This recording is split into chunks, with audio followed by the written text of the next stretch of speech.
Thank you your honour. Your honour, पिछले 5 सालों में इस केस में जो भी संघर्ष चला उसमें लोगों ने कानून के कई बड़े जानकारों को देखा और सुना।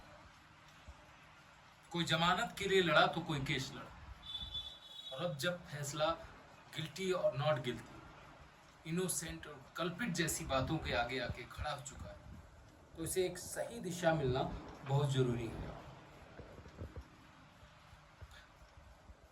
योर ऑनर, मैंने एक बात जो नोटिस की, शायद आपने भी नोटिस की, कि डिफेंस ने बाबा को डिफेंड करने के जितने भी जतन किए सब फेल हो।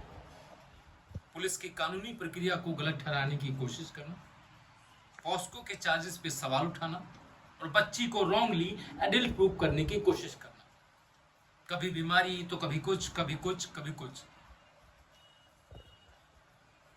जनाब, मैं और मेरे अगेंस्ट यहां जो भी है, शर्मा जी, हम यहां अपने प्रोसिक्यूशन और डिफेंडेंट का फर्ज अदा करें,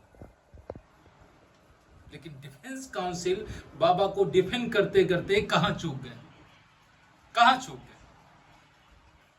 योर ऑनर, वो चूके एक जघन्य अपराध को समझने में, वो चूके एक पीड़िता की मनोस्थिति को समझने में, वो चूके इस बात को समझने में कि इस अपराध का पूरे समाज के ऊपर क्या प्रभाव पड़ सकता है।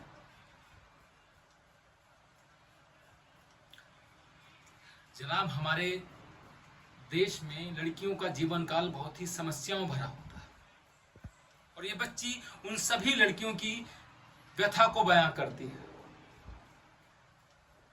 और मुझे ये कहते हुए बहुत शर्म महसूस हो रही है योर ऑनर, कि हमारे इस महान देश में हर लड़की किसी ना किसी प्रकार से एक बार मानसिक या शारीरिक रूप से प्रताड़ित होती है। और इस पूरे प्रकरण में इस बच्ची में किसी को पीड़िता दिखाई दी, किसी को पैसा बनाने का साधन, किसी को अपनी कुंठित वासना को पूरा करने की ललक दिखाई दी, किसी को टीआरपी। लेकिन योर ऑनर, मुझे इस बच्ची में रौद्र काली दिखाई दी, मां दुर्गा दिखाई दी, क्योंकि ये बच्ची आवाज उठाना चाहती है, ये बच्ची लड़ना चाहती है, ये बच्ची उन सभी लड़कियों की आखिरी उम्मीद है जो आपके वर्डिक्ट के ऊपर आंखें गड़ाए बैठी है इस बिल्डिंग के बाहर। लेकिन डिफेंस काउंसिल के लिए ये केस महज धर्म धर्म और धर्म, धर्म के अलावा कुछ भी नहीं। योर ऑनर, अगर धर्म ही सब कुछ है तो मैं इसका समापन एक कहानी के साथ करना चाहता हूं। कृपया करके मुझे आज्ञा दीजिए। Thank you your honour.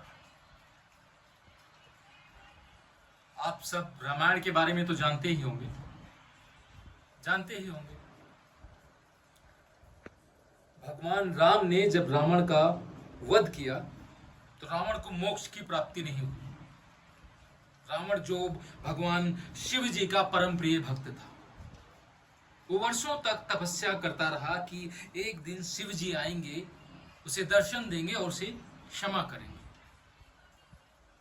मगर योर ऑनर, शिव जी ने ऐसा नहीं किया। ये देखकर पार्वती जी से नहीं रहा, वो दौड़ती हुई शिव जी के पास आई, बोली, हे महादेव, हे प्रभु, आप इतने कठोर कैसे हो सकते हैं? आप रावण जो आपका परम प्रिय भक्त है, आप उसे दर्शन क्यों नहीं दे रहे? आप उसे क्षमा क्यों नहीं कर रहे? इस पर शिव जी ने कहा, हे पार्वती, इस संसार में कुकर्म को 3 भागों में बांटा गया है। पहला पाप, जो इंसान कभी जाने कभी अनजाने करता है, जिसका निवारण माफी मांग के, प्रायश्चित करके कुछ हद तक संभव है। दूसरा कुकर्म है अति पाप, जैसे हत्या, अपहरण और जघन्य अपराध, जिसका निवारण भी कुछ हद तक संभव है।